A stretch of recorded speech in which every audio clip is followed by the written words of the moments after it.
આપણે જઈ રહ્યા છીએ ભંગેશ્વર મહાદેવ મંદિર. રસ્તો થોડો ખરાબ છે પણ ચાલે જાય. ચારે બાજુ મસ્ત વરસાદ આવેલો છે એટલે બધું લીલોતરી દેખાય છે અને કપાસ વાયેલો છે. આ કાઠિયાવાડમાં કપાસ, માંડવી.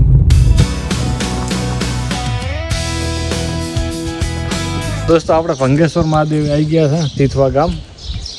હેલો દોસ્તો, મોરબીથી 30 અને વાંકાનેરથી 20 કિલોમીટર દૂર આવેલું ભંગેશ્વર મહાદેવના મંદિરે હું આવેલો છું. ભંગેશ્વર મહાદેવના મંદિરની બાજુમાં ભીમેશ્વર મહાદેવનું મંદિર પણ આવેલું છે. ઓમ નમઃ શિવાય.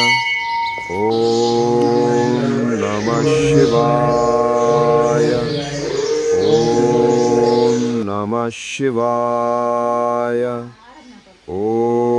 આ મંદિરની કહાની મહાભારત કાળથી જોડાયેલી છે. વનવાસ દરમિયાન પાંડવોએ અહીં વસવાટ કરેલ છે. વનવાસ દરમિયાન માતા કુંતા ભગવાન શિવને જળ અર્પણ કર્યા વગર જલપાન કરતા નહોતા, માટે પર્વતનો ભંગ કરીને અહીંયા શિવલિંગ બનાવવામાં આવ્યું, માટે આને ભંગેશ્વર કહેવામાં આવે છે. હનુમાનજી આવી ગયા છે અને ઉપર હજી ચડવાનું.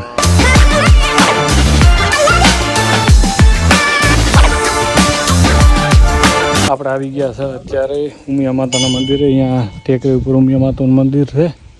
કડવા પાટીદારના કુલદેવીમાં છે. આપણે દર્શન કરી લઈએ પછી આગળ વધીએ. સ્થળ ઉમિયા માતાના દર્શન કરી લીધા છે અને હું તમને હવે દેખાડું અહીંયાનો નજારો.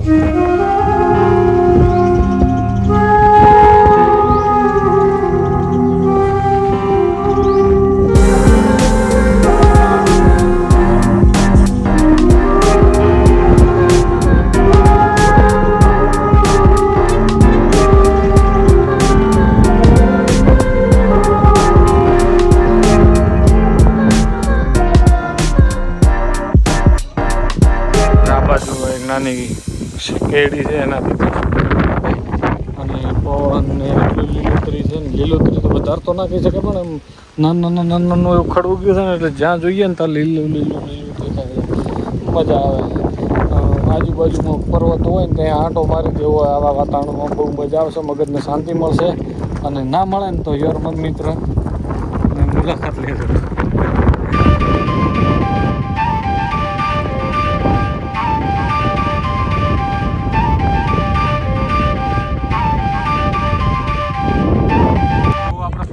ટેકરા ઉપર અને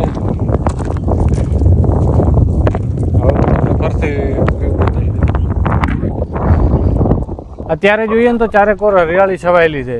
અને મોરબીના લોકો કહે છે ને કે આ અમારું હિલ સ્ટેશન છે, તો એ સાબિત પણ કરે છે.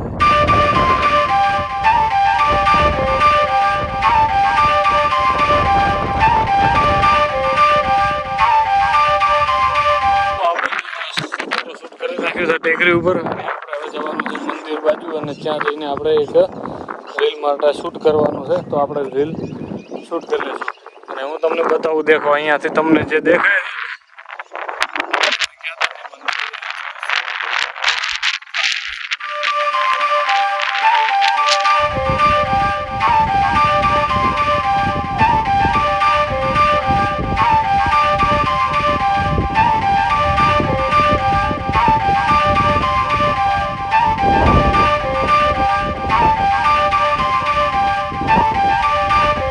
અહીં રાધાકુંડ પણ આવેલો છે જ્યાં પિતૃ કાર્ય કરવામાં પણ આવે છે. તો અહીંયા આપણે જે ભંગેશ્વર મહાદેવ આવ્યા ને તો અહીંયા એક શેડ બનાવેલો છે.